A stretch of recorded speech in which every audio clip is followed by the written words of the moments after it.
All right, Britt, you got to have two stories for me. One's a fact and one's a fish story. I got to determine which one's which. You got to be a great salesperson, which I know you are because you got a very successful business. All right, sell both these stories to me. We'll see if you win or if I win. All right, so I got, these are life lessons.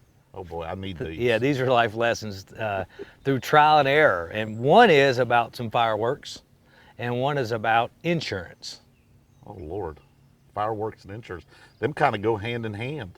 I mean, Well, if you're like me and you had that episode where the fireworks took all three of your fingers off at once. I'm just joking, they're still here. Stupid. So which one do you want first?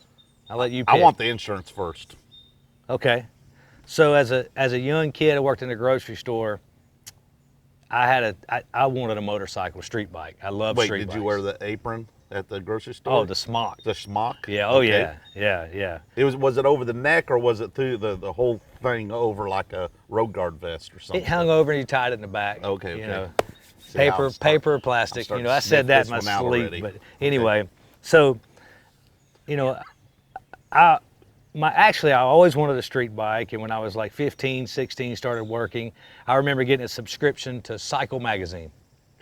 Okay, and I just like, you know, I was with fishing, but I just wanted a street bike, you know, and so even my sister dated and then married a guy who had a street bike. She was 3 years older than me, so that made it even worse. So anyway, I get a job, I open up CS Motorsports, you know, and I'm not very smart, I'm making bad decisions, and I go get a street bike.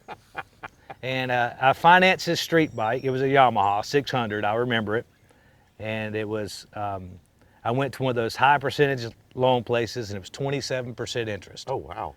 But I had no credit, you know, I didn't have anybody really to help me out, so I had to figure this out on my own. So got everything done, showed up to the loan,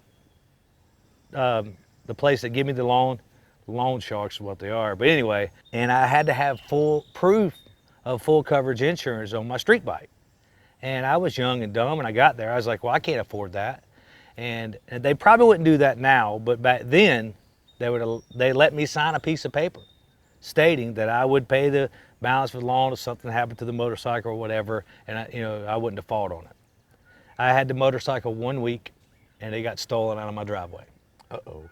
And so I actually thought my friends and wife or somebody played a joke on me and hid the motorcycle. But so for 3.5 years, I made every payment, never missed a payment, never defaulted, and all I'd have was a key and a helmet. All right. And that's one of my life lessons. Wow. All right. Let me see you got all your fingers, so I'm already starting to sniff this one out. Okay. Fireworks story. Fireworks is another life lesson story. So back up many years ago, probably I would say 10 years ago, a friend, we had a bunch of people over.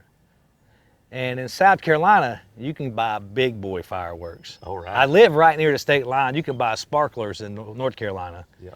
And in South Carolina, you can buy the borders and all that stuff. And this story will tell you why you can't buy them in North Carolina. And so we go buy a bunch, and we all put our money in, and we're going to have the big fireworks. You know, we're not going to play around. And so my front yard goes out and it slopes just a little bit. And so we go out and we get us like one of those foldable picnic tables, and we collapse the legs in, we lay it down, and we put some stuff in it. So we got a platform. Oh yeah, solid platform. So we start shooting them, boom, boom, it's cool, everything's great. So we get, we start putting 2 and 3, and then we get ready for the finale. All right. We can start twisting wicks together. We start putting them all out there and we light them. My neighbor, who I haven't met yet, just closed on their house the week of the 4th of July.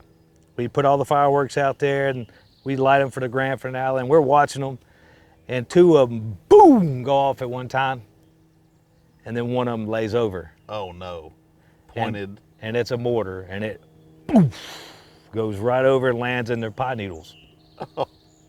And when it exploded, I don't know if you know it or not, but pine needles are very, very, dry. very flammable. Yeah. And so it engulfed. And we immediately go over there and we start trying to get them out and all that stuff. I was shortening the story up a little bit. The way I met my neighbors for the first time was with about 8 fire trucks. Oh no. Yep. And it was just a whole bunch of people out there, and it wasn't the very best nice to meet you conversation, let's put it like that. All right. Way to get introduced to your neighbor. Yeah.